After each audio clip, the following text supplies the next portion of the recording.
జగన్మోహన్ రెడ్డి గారిని నమ్మారు. అందుకే జగన్మోహన్ రెడ్డి గారు ఒంటరిగా పోటీ చేస్తా ఉన్నారు. మనం కూడా అర్థం చేసుకోవాల్సినటువంటి విషయం, ప్రజల కోసం నిరంతరం పనిచేసేటువంటి వ్యక్తి ముఖ్యమంత్రి జగన్మోహన్ రెడ్డి గారు. ఆయన ప్రజా సంక్షేమం కోసం, ఈ రాష్ట్ర అభివృద్ధి కోసం ఆయన నిరంతరం గొప్పగా పనిచేస్తున్నటువంటి వ్యక్తి కనుకనే ప్రజలు ఈ రోజున అడుగు అడుగున జగన్మోహన్ రెడ్డి గారిని నేరాజనాలు పడుతూ ఆయన అడుగులో అడుగు కలుపుతా ఉన్నారు. వచ్చే ఎన్నికల్లో కూడా ఖచ్చితంగా జగన్మోహన్ రెడ్డి గారు ముఖ్యమంత్రి అవుతారు. రెండో పర్యాయం ముఖ్యమంత్రిగా వారు ప్రమాణ స్వీకారం చేస్తారు. జగన్ గారు ఒక్కరుగానే పోటీ చేస్తూ ఉన్నారు. కాబట్టే అడవికి రాజు సింహం, ఈ రాష్ట్రానికి ముఖ్యమంత్రి జగన్ గారే. అందుకనే జగన్మోహన్ రెడ్డి గారిని సింహం సింగల్ గా వస్తుందనేటువంటి మాట ప్రతి ఒక్కరు కూడా మాట్లాడుతూ ఉన్నారు. కానీ కూటమి మాత్రం ప్రజల్ని ఎప్పుడు కూడా పట్టించుకోవట్లా. ఎత్తుల్ని, పొత్తుల్ని, జిత్తుల్ని నమ్ముకొని ప్రజల్ని మర్చిపోయారు. కాబట్టే కూటమిని ప్రజలు కూడా మర్చిపోబోతా ఉన్నారు.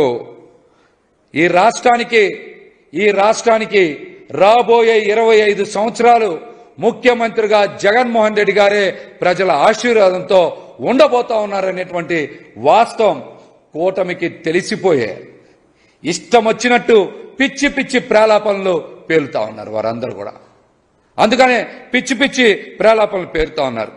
ఈ రాష్ట్రంలో జగన్మోహన్ రెడ్డి గారు ఒక పక్క, టీడీపీ, జనసేన, బీజేపీ కూటమి రాజకీయం మరో పక్క.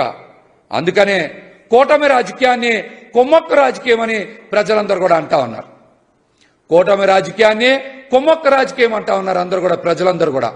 ఎక్కడ కూడా ప్రజల కోసం వాళ్ళు జతకట్టాల, అధికారం సాధించాలి, భూములు కొట్టేయాలి, లక్షల కోట్లు సంపాదించాలి అనేటువంటి ఒక దుర్మార్గపు ఆలోచనతోనే టీడీపీ, జనసేన, బీజేపీ జతకట్టాయన్నటువంటి వాస్తవం ఈరోజు రాష్ట్ర ప్రజలందరూ కూడా అర్థమైపోయింది.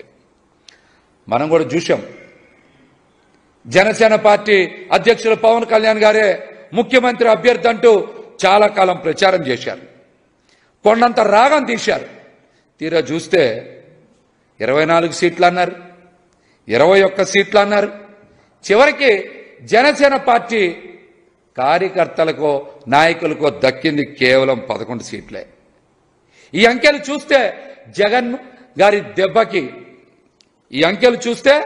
జగన్ గారి దెబ్బకి పవన్ కళ్యాణ్ మైండ్ బ్లాంక్ అయ్యి కింద పడిపోయారనే విషయం అందరికీ అర్థమవుతుంది.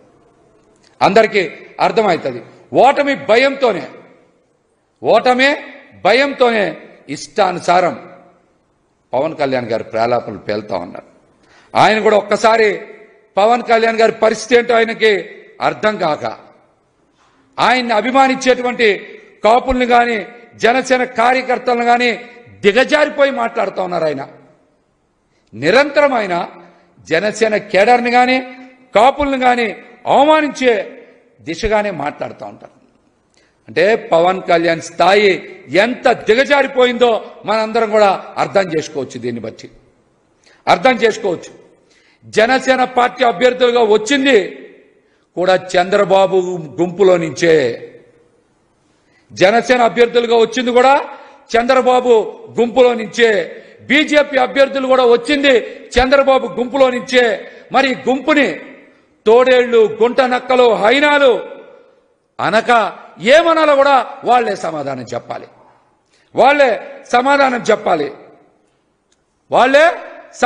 చెప్పాలి. నిన్న ఇష్టం వచ్చినట్టు ర్యాబిస్ కుక్క అది ఇది అని మాట్లాడుతూ ఉన్నారు పవన్ కళ్యాణ్ అనేటువంటి వ్యక్తి. కరెక్టే, బాబు గారి దగ్గర కుక్కలాగా పడి ఉండడం వలన పవన్ కళ్యాణ్కు కుక్క బుద్ధులు బాగా వచ్చినట్టున్నాయి పవన్ కళ్యాణ్కి. అందుకనే ఆయన బాబు దగ్గర విశ్వాసంగా పడుండి ఇష్టానుసారం మొరుగుతూ ఉన్నారు. ఆయన కుక్కలకైనా నీతి ఉంటుందేమో కానీ పవన్ కళ్యాణ్కి మాత్రం నీతి ఎక్కడా కూడా లేదు.